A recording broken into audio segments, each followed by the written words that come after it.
Melania claims she didn't condemn the violence on January 6th because she was busy going over White House renovations that day. Hello, Donald, what are you wearing? The other big Trump book, Melania's memoir, came out today. It's called Melania. It's named after her.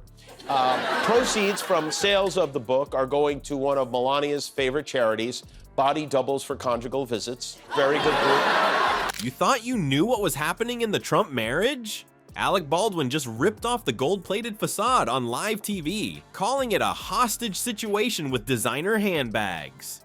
Jimmy Kimmel couldn't stop laughing. Melania's face said it all when Baldwin did his Trump impression so spot on that viewers were texting their friends asking if it was actually Trump on the show. The cold stares, the swatted-away handholds, it's all making sense now after what these two comedians revealed. Before we move on, I'd like to ask you a small favor. If you appreciate this content, please take a second to like this video and subscribe to the channel. Over 98% of you watch the videos without subscribing. It costs you nothing, but it makes a huge difference to us. So, did you click the subscribe button? Great, thank you so much. Now, back to the video. Ever wonder why Melania always looks like she'd rather be anywhere else? Alec Baldwin's spot-on Trump impression just spilled the tea on what might really be going on behind those gold-plated White House doors. Turns out Baldwin wasn't even keen on mimicking Trump in the first place. When approached about playing the role, he initially turned it down flat. Why? Because as Baldwin explained, anytime you have any kind of mimicry, it's usually someone you appreciate.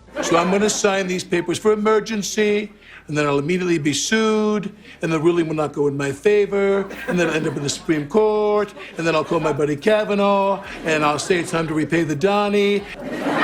ABC sucks too, but at least they have Agents of S.H.I.E.L.D. We love the S.H.I.E.L.D., don't we? We love the S.H.I.E.L.D. Not NBC. I like ABC a little bit more, not much. And they'll say, new phone, who dis? And we will then be sued, and they will sue us in the Ninth Circuit, and then we'll get another bad ruling, and then we'll end up in the Supreme Court. Oh, NBC's got their hand up, but they suck, so not them. Ouch. That's a burn hotter than Trump's spray tan machine. But when Baldwin finally caved and put on the pouty lips and squinty eyes, he hit a nerve so raw that even the former First Lady couldn't resist tuning in. According to Baldwin's appearance on Kimmel, two Washington bigwigs confirmed that Melania secretly watches his impressions and laughs, reportedly saying, "That's him, that's him." Imagine being so spot on that even the wife of the guy you're mocking says you nailed it. Talk about awkward family TV time at Mar-a-Lago. Baldwin's Trump perfectly captured the word salad speaking style we've all come to know, portraying him as constantly searching for stronger, longer, better words and never finding them. But it's his portrayal of the Trump marriage that really hit home. Baldwin's Trump referred to Melania with the robotic enthusiasm of someone describing a new kitchen appliance. She's great, just great. Welcome to our humble gold house.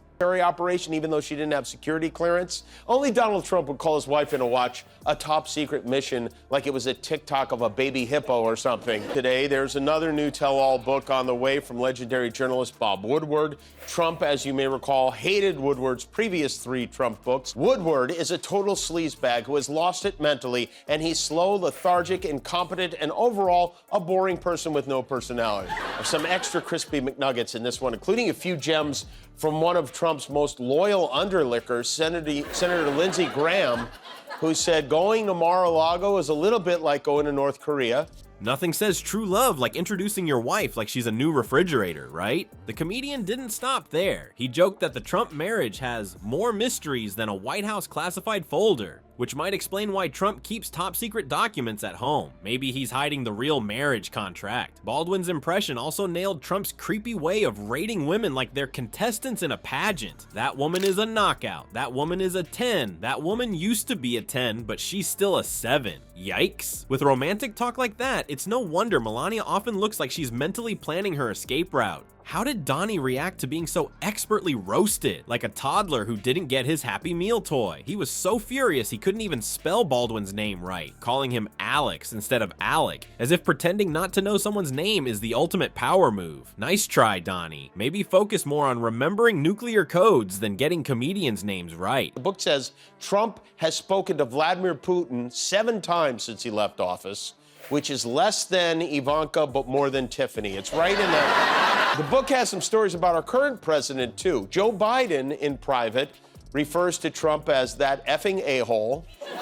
which tracks, of Bibi Netanyahu. Biden said, that son of a bitch, he's a bad guy, he's a bad effing guy. Right now, the book is ranked number 17 on Amazon, and despite the fact that it just came out, even has reviews. Here's one of the reviews. J Love gives it 5 stars, says, wonderful. This was the best book I've ever read. If Baldwin's impression made Trump's blood boil, Jimmy Kimmel's analysis of the Trump marriage practically turned the White House into a volcano. Kimmel took one look at the way Melania flinches away from her husband's touch and diagnosed their relationship as nothing less than a hostage situation with designer handbags. Not exactly the romantic fairy tale Trump wants us all to believe. Have you noticed how Melania's hand seems to have its own anti-Trump defense system? Kimmel certainly did. He aired multiple clips showing Melania physically recoiling whenever Trump attempts to hold her hand in public. It's like watching someone trying to avoid touching a hot stove, except the stove is orange and has nuclear codes. But Kimmel didn't stop at just pointing out the awkward hand dodging. He zeroed in on the glorious irony of Melania's anti-bullying campaign Be Best, suggesting it might actually be her own coded cry for help. When your hubby is the world's most famous Twitter bully and you're campaigning against online meanies, the jokes practically write themselves. What really got under Trump's skin was Kimmel's commentary on Melania's extraordinary facial control. According to Jimmy, Melania has perfected an Olympic-level poker face while she silently calculates how many years she has left on her prenup. Forget the gold medals at the actual Olympics. Maintaining that level of emotional suppression deserves its own special category. Kimmel didn't pull punches when discussing what keeps the Trump marriage intact. According to him, it's not love or even mild affection, it's mutual legal interests and the fear of what would happen if Melania ever decided to write a tell-all book. He even suggested a title for her potential bestseller, How to Survive a Marriage Without Ever Speaking. I'd pre-order that faster than Trump blocks critics on social media. We need walls. Wall works. Wall makes safe. They say walls don't work. Walls work 100%. When I asked President Xi, I said, do you have a drug problem? No, no, no. We give death penalty to people that sell drugs. End of problem. I asked President Xi if they had a drug problem in China.